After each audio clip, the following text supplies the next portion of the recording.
Good morning बच्चों। आज हम आपके सिलेबस में मेंशन बीएससी सेकेंड ईयर के सेकंड पेपर की यूनिट सेकंड में जो वर्णित चैप्टर है प्लांट नोमेनक्लेचर, उसके बारे में कुछ आपको बताऊंगी। तो प्लांट नोमेनक्लेचर क्या है? तो पहले जो मानव थे, पुराने ज़माने से ही आदि मानव ने क्या किया था कि आसपास जो भी पौधे पाए जाते थे, पहले तो वो क्या करते थे कि उपयोगी और अनुपयोगी में बांट करके और पौधों को नाम दिया करते थे, क्योंकि किसी भी पौधों को नाम देना ज़रूरी है कि पहचानेंगे कैसे।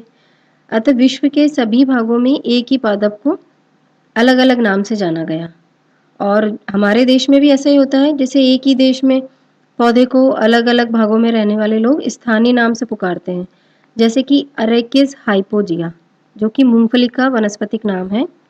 अपने इंडिया में इसको अलग अलग तरीके से जानते हैं, जैसे सिंगदाना, मूंगफली, भॉयसिंग इत्यादि नामों से इसको जानते हैं अलग अलग राज्यों में। तो इस प्रकार क्या कई बार एक साधारण नाम भी कई पादप वंशों को दे दिया जाता है।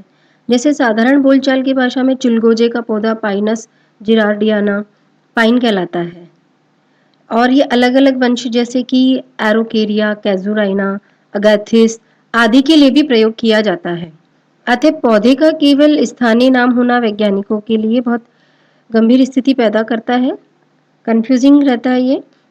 इस स्थिति से निपटने के लिए राष्ट्रीय व अंतर्राष्ट्रीय स्तर पर कार्य करने, उपयोगी एवं महत्वपूर्ण जानकारियों के आदान प्रदान के लिए जरूरी है कि एक पौधे का एक ऐसा नाम हो जो विश्व के हर कोने में प्रत्येक व्यक्ति द्वारा आसानी से पहचाना जा सके, और पादपों को अंतर्राष्ट्रीय स्तर पर एक ही नाम द्वारा जाना जा सके।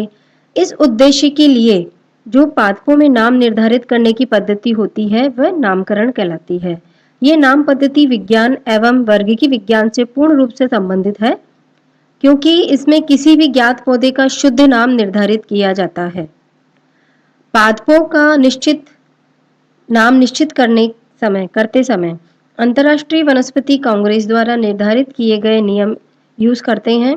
यह नियम नामकरण के अंतर्राष्ट्रीय नियम इंटरनेशनल कोड फॉर नोमेनक्लेचर में दिए गए हैं, जो कि इस प्रकार है। तो इनमें से नियम जो क्या क्या है, पादप का एक तो सबसे पहला क्या कि पादप का जो नामकरण है उसका नाम हो वो लैटिन भाषा में हो। एक नाम एक ही जाति के पादपों के लिए होगा, एक से अधिक के लिए नहीं। फिर है कि नामकरण द्विनाम पद्धति पर ही रखा हो, बाइनोमियल नोमेनक्लेचर। आगे अपन देखेंगे कि ये क्या होती है। नाम के अंत में उसके वैज्ञानिक का नाम भी संक्षिप्त रूप से लिखा होना चाहिए। पादपों के वानस्पतिक नाम इटैलिक्स में लिखे होने चाहिए, यानी कि थोड़े से टेढ़े होने चाहिए। हाथ से अथवा टाइप करने पर वे रेखांकित होने चाहिए। जैसे कि हम बुक में देखते हैं कि जैसे अपन प्रैक्टिकल रिकॉर्ड में लिखते हैं ना जब नाम, तो हम क्या कर सकते हैं, जैसे मानो अपन ने इटैलिक्स नहीं लिख पाए तो आप उसको अंडरलाइन कर दो। आप सीधे भी लिख रहे हो तो उसको अंडरलाइन कर दो। यदि गलती से किसी एक ही पादप के दो नाम रख दिए गए हों तो जो नाम पहले दिया गया है वह सही माना जाएगा, दूसरा नाम नहीं मानेंगे। फैमिली यानी कुल का नाम अंत में एसी से, ऑर्डर यानी गण का नाम एल्स से समाप्त होगा। जैसे कि रेनल्स तथा रेननकुलेसी। रेनल्स क्या है, ऑर्डर है, वर्ग, ये ऑर्डर है, गण है यानी कि, और रेननकुलेसी क्या, फैमिली है। अब हम देखते हैं बाइनोमियल नोमेनक्लेचर की वो क्या है। ये किसने दिया था, द्विनाम पद्धति या बाइनोमियल नोमेनक्लेचर के जो जनक है वो है गास्पार्ड कैस्पर बोहिन, जिन्होंने अपनी पुस्तक पाइनेक्स में सर्वप्रथम द्विनाम पद्धति प्रस्तुत की थी। यह पद्धति कुछ समय तक प्रयोग की गई तथा रिविनस ने कुछ हद तक इसका उपयोग किया, किंतु जन जन तक इसे पहुंचाने व अत्यंत लोकप्रिय बनाने में कैरोलस लीनियस का बहुत ही महत्वपूर्ण योगदान रहा।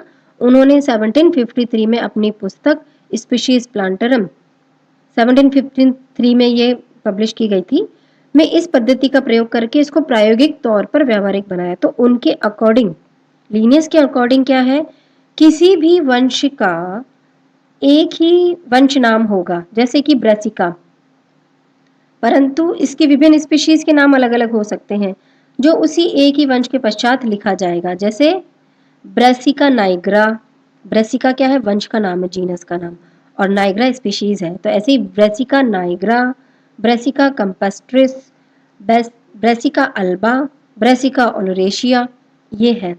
जिस वैज्ञानिक ने उस पादप का नाम किया है, नामकरण किया, उसका नाम जाति के अंत में संक्षिप्त रूप से लिखा होता है। जैसे कि ब्रेसिका जंशिया एल, क्योंकि ये लीनियस ने दिया था तो उसका नाम शॉर्ट में लिखा है, संक्षिप्त रूप में एल के रूप में पादप के नाम लिखा जाएगा। तो ये तो था बाइनोमियल नोमेनक्लेचर लीनियस द्वारा। इसके लाभ क्या हैं? ये नाम छोटे तथा सुस्पष्ट होते हैं, छोटे हो गए हैं। सारे संसार में लैटिन भाषा में लिखित ये नाम पहचाने जा सकते हैं। विभिन्न जातियां एक ही वंश की है ये ज्ञात होता है। प्राचीन व लंबे लंबे विभिन्न नामों की अपेक्षा अधिक सरल है। कभी कभी स्पीशीज से जाति की विशेषता का भी ज्ञान होता है, जैसे पिटूनिया अल्बा, अर्थात इस पिटूनिया का रंग श्वेत है। तो ये इसके कुछ लाभ है। अब हम देखेंगे कि रूल्स ऑफ नॉमेनक्लेचर, इनके रूल्स हैं, आप मन से कुछ नहीं कर सकते। एक जो समिति है उन्होंने जो रूल्स बनाए हैं उसके अकॉर्डिंग ही नामकरण किया जाता है। लीनियस के मतानुसार किन्हीं दो वंशों का एक ही वंशी नाम तथा किसी भी वंश की किसी दो जातियों का एक ही जाति नाम नहीं हो सकता, संभव ही नहीं है ये। किसी वंश को दो या अधिक वंशों में विभक्त करने पर उसका अपने मूल वंश के नाम का अवश्य जिक्र हो, जिससे किसी वैरायटी मिलने पर इसका नाम उस जाति से है जिससे ये परिवर्तित हुआ है, ये भी निर्धारित हो सके। मुख्य रूप से ये ध्यान रखना चाहिए कि जनक जाति से अलग इसका द्विनाम नहीं होना चाहिए। लीनियस के द्वारा निर्धारित नाम पद्धति के सिद्धांतों के अलावा पादपों के नामकरण के लिए सामान्य रूप से कोई और नाम नहीं थे। अब क्या था कि वर्तमान समय में प्रयुक्त पादप नामकरण की अंतरराष्ट्रीय पद्धति या संहिता, जिसको कि international code of botanical nomenclature ICBN के अनुसार कुछ नियम निर्धारित किए गए, जैसे कि प्रिंसिपल्स, रूल्स, रिकमेंडेशन।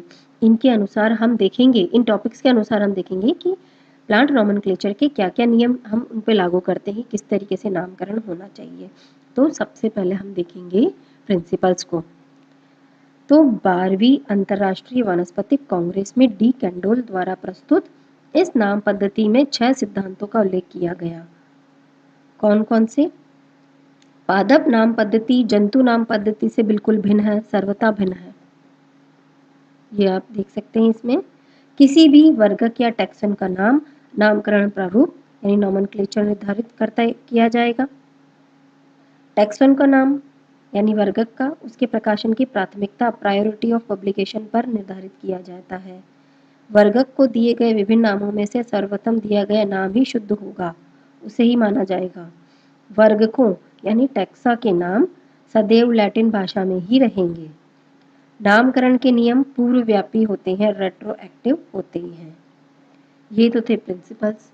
अब कुछ रूल्स भी हैं। ये नामकरण में संबंधित सभी जानकारियों की पूर्णतः व्याख्या करने में सक्षम होते हैं। कोई भी नाम किसी भी वर्गीय वैज्ञानिक द्वारा दिया गया हो जो इन नियमों के दायरों में नहीं आता वह मान्य नहीं होगा। फिर भी कुछ महत्वपूर्ण नियम हैं। Rules of taxa, rank of taxa, rules of typification, the principles of priority, names of families, names of genera, name of species, names of plants and cultivation, और conditions of valid and effective publication. तो कुछ नियम बनाए गए हैं कि किस तरीके से टैक्सा यानी कि किसी भी वर्गीकरण कैसा किया जाए, उसको rules of the ranks of the taxa कहा गया है। तो प्रमुख तथा गौण वर्गक उच्च से निम्न कोटि का किस प्रकार से है? सबसे पहले किसी भी पादप का क्या रखेंगे नाम, किस में विभाजित किया जाएगा? क्योंकि अंतर्राष्ट्रीय नियम संहिता के अनुसार किसी भी कोटि का वर्गीकरण समूह वर्गक कहलाता है। अब इसको हम देखते हैं कैसे मेजर और माइनर टैक्सा है। जैसे कि मेजर क्या है? Kingdom, division, sub division, class यानी कि संवर्ग, सब क्लास, ऑर्डर, सब ऑर्डर, फैमिली यानी कुल, सब फैमिली, ट्राइब, सब ट्राइब। और माइनर टैक्सा क्या है? जीनस, सब जीनस, स्पीशीज, सब स्पीशीज, वैरायटी यानी किस्म, उपकिस्म, सब वैरायटी। फॉर्मा, क्लोन, ये ऐसे हैं।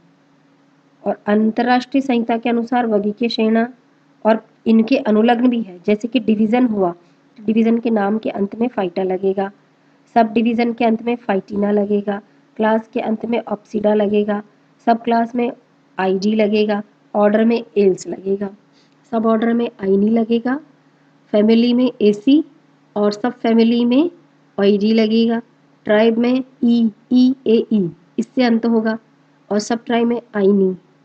तो ये इस तरीके से रहेगा। अब फिर हम देखते हैं कि टाइपिफिकेशन के क्या रूल्स हैं।